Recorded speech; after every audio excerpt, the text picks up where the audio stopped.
Teman masih ingat tidak ketika dulu ramai Kiai Ma'ruf Amin dikritik oleh netizen bahwa dia sebagai wakil presiden kok kayaknya tidak ada kerjaan.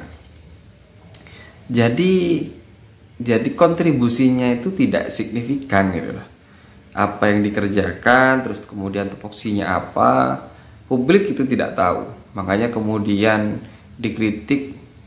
Kalau ingin jadi patung, ya menirulah Kiai Ma'ruf Amin. Kira-kira demikian kritiknya yang dilemparkan oleh netizen, oleh aktivis di media sosial. Tidak hanya itu, mungkin karena memang tugasnya untuk diam tapi dibayar oleh negara, sehingga punya beban moral.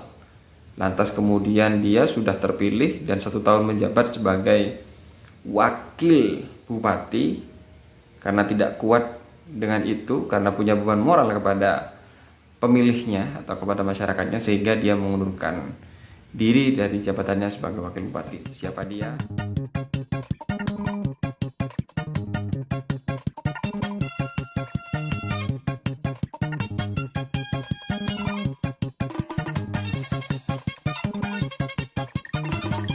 Teman-teman, jumpa lagi dengan saya Robert Fahmi di channel Analisa Politik.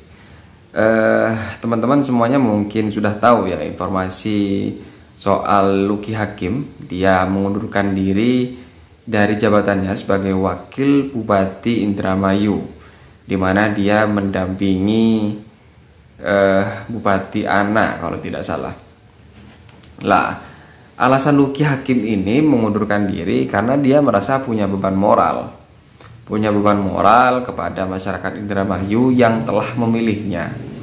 Ya, dia punya sekian janji tentunya dengan Ana ini sebagai bupati atau calon bupati dulunya sebelum terpilih. Ketika masih mencalonkan, ada 99 janji kalau tidak salah yang disampaikan Luki Hakim di berbagai kesempatan kepada media. Namun sayangnya Luki Hakim ini tidak bisa merealisasikan janjinya karena dia tidak punya kewenangan apapun.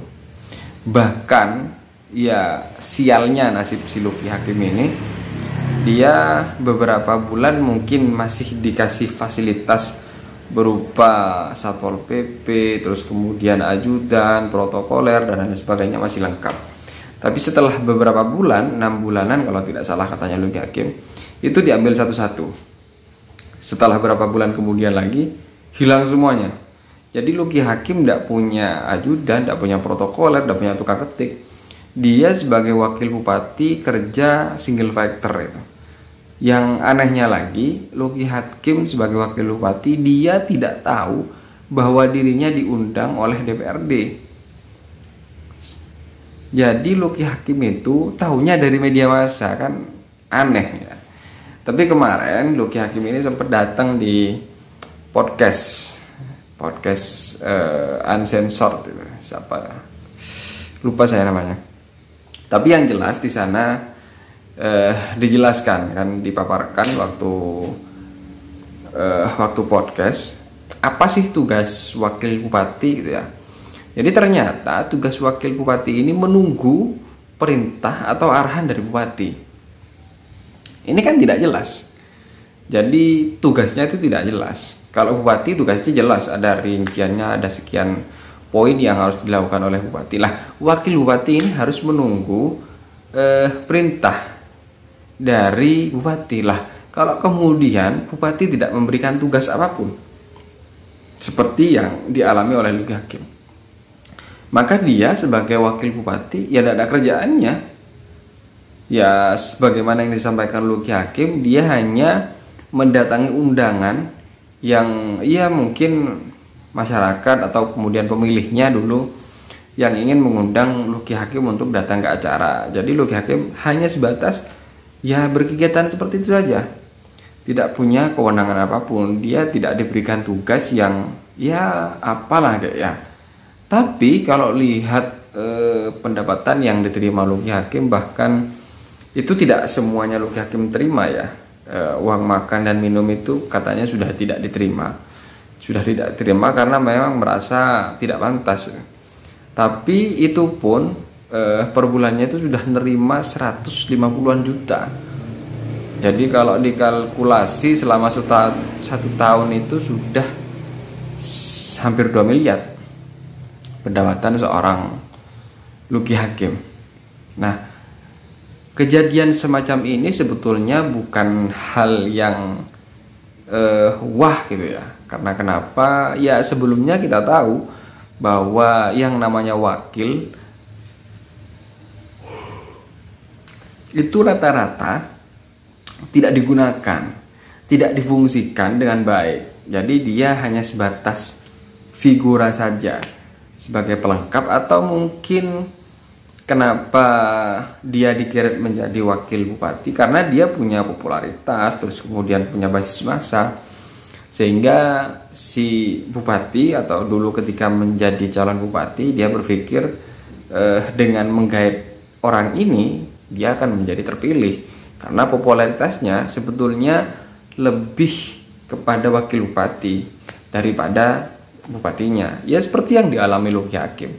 Luki Hakim dulunya dia itu seorang artis ya, seorang artis, kemudian seorang public figure, dan wajahnya itu sudah mampang di mana-mana dan tidak asing lagi bagi masyarakat. Sementara gandengannya si Ana ini sebagai calon bupatinya dia tidak begitu dikenal oleh publik. Lebih banyak Luki Hakim yang secara popularitas, dan itu menjadi berkah sendiri bagi dia sehingga elektabilitasnya terus naik. Tapi sayangnya posisinya dia sebagai wakil bupati ya. Dulu Kiai Ma'ruf Amin juga sempat ramai. Karena kenapa? Ya karena beliau sebagai wakil presiden tidak ngapa-ngapain. Itu dikritik habis-habisan kalau tidak salah di media sosial. Karena ya kerjaannya cuma gitu-gitu aja. Bahkan jarang terlihat ya. Mungkin kelihatannya hanya datang ke acara ini gitu. Entah apakah posisi Kiai Ma'ruf Amin ini juga posisikan sama sebagaimana Luki Hakim oleh Pak Jokowi. Jadi tidak diberikan tugas yang jelas, yang sesuai dengan kapasitasnya sebagai wakil presiden. Nah, presiden itu paling tinggi lah, jadi jabatan paling tinggi di negeri ini. Ada juga, ya saya melihatnya ada di Jawa Timur ya. Di Jawa Timur itu Emil Dardak. Nah, ini wakil gubernur dari Hovifah Indar Parawansa. Saya melihatnya Emil itu tidak ngapa-ngapain, dan dia lebih banyak datang ke acara-acara undangan, kemudian acara-acara partai politik, karena kalau tidak salah Emil ini ketua DPW Partai Demokrat. Makanya kemudian Emil lebih banyak aktif di partai politik daripada di pemerintahan. Saya lihatnya demikian. Lebih banyak undangan, mungkin secara pribadi undangannya ada oleh masyarakat ya, daripada di acara-acara pemerintahan. Ya mungkin karena Khofifah ini kan masih 1 periode, jadi dia tidak menginginkan ada matahari kembar. Dan selain Emil Dardak, di kabupaten di mana tempat saya tinggal juga sama. Dulu ada Kiai Mukid ya, dia sebagai wakil bupati dari Dr. Faidah. Terus kemudian sekarang ada Gus Firjon Barlaman yang dia mendampingi Hendy Siswanto. Antara Kiai Mukid dengan Gus Firjon itu juga posisinya sama. Tapi Kiai Mukid dulu masih sering berkegiatan ya, kadang bareng dengan Dr. Faidah, datang ke DPRD kadang bareng. Tapi yang lebih parah ini sekarang Gus Firjon.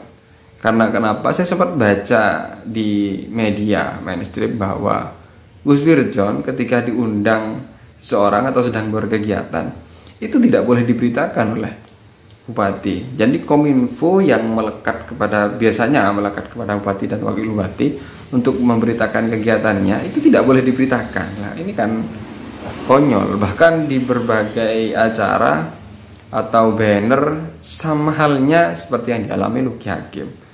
Fotonya cuman fotonya Hendy Siswanto. Jadi fotonya Gus Firjon ini tidak ada. Ini kan konyol.